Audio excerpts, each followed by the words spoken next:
So maybe you're in a relationship and you find yourself giving and giving and giving, hoping that the more you give, the more you're going to receive. But that doesn't usually happen. That's not really how it works. So let's talk about why that is.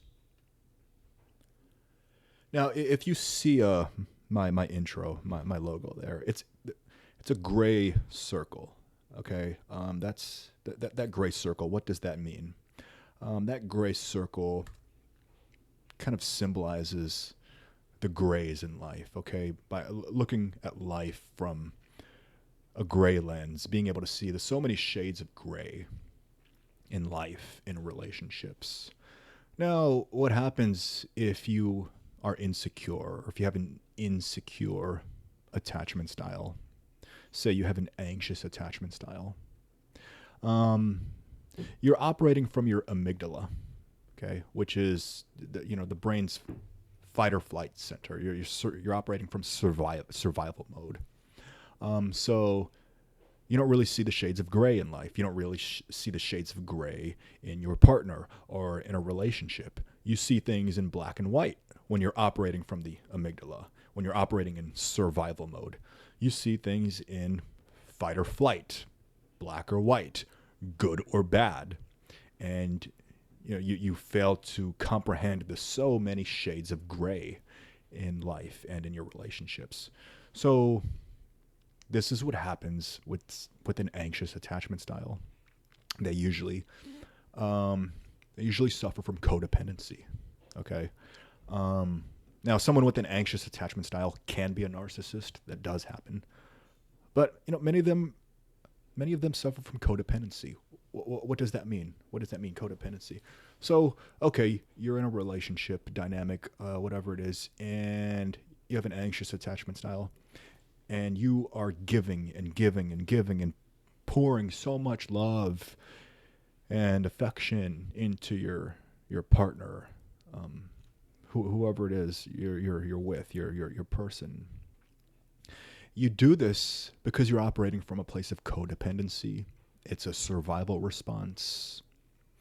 And you think that if you just give more and more and more, if you just give more love, that eventually you're going to receive that same amount of love back. You're going to receive something back. But that's not how it works, okay? Because there's so many shades of gray that you're failing to see. Because when you give so much love to a person, you give so much affection and love and validation to a person, they can become overwhelmed. But you don't see this when you're in survival mode, but they can become overwhelmed. It's too much for them, and it kind of pushes them away. It scares them away. And you start to lose your center. You start to lose your sense of self, your security. And it's too much for them, and it scares them away. It pushes them away.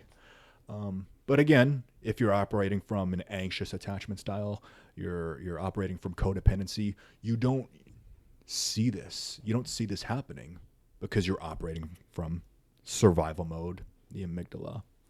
And you see things in black and white. If I give more love, I'm going to get it back. And that's not how it works. And you don't see the so many shades of gray. Oh, well, maybe I'm giving too much love. Maybe I need to pull back. Maybe I need to take a step back and not give so much. Because the other person is being overwhelmed and bombarded with too much love, too much affection, too much validation. That can happen, okay? That usually does happen in anxious-avoidant dynamics with people who are codependent. They give too much love. They give so much care, so much love. But no, the other person's being overwhelmed. And you need to be aware of this. You need to be aware of what's going on. It can be hard to have that sense of awareness when you're in survival mode, when you've suffered from codependency for most of your life. But that's what's happening. You need to see those shades of gray. It's not as simple as, oh, if I just give more and more love, I'm going to receive that same amount of love back. That's not how relationships work. So be aware of that. Be aware of that anxious attachment, that codependence dynamic, and dial it down. Start seeing the shades of gray, and pull back. Don't give so much all at once, and bring that energy back to yourself. Work on yourself. Be aware that giving so much is going to make the other person feel overwhelmed. And start working on your own emotional safety, your own emotional security. You don't have to give so much to the other person in hopes to get validation back, because love is not supposed to be, transactional like that. Relationships aren't supposed to be that transactional. Well, if I just give more, I'll receive more. But yeah, start to cultivate inner safety, security within yourself, and that's actually going to make you more magnetic. Instead of pouring and pouring and pouring into the other person, you start creating safety and security within yourself. That is what draws people in. That is what makes you magnetic, when you have your own inner confidence. And that's actually what gets an avoidant partner to be drawn to you. So I hope that was helpful. Please share your experiences, your thoughts in the comments, any questions. You take care, and I'll see you in the next video.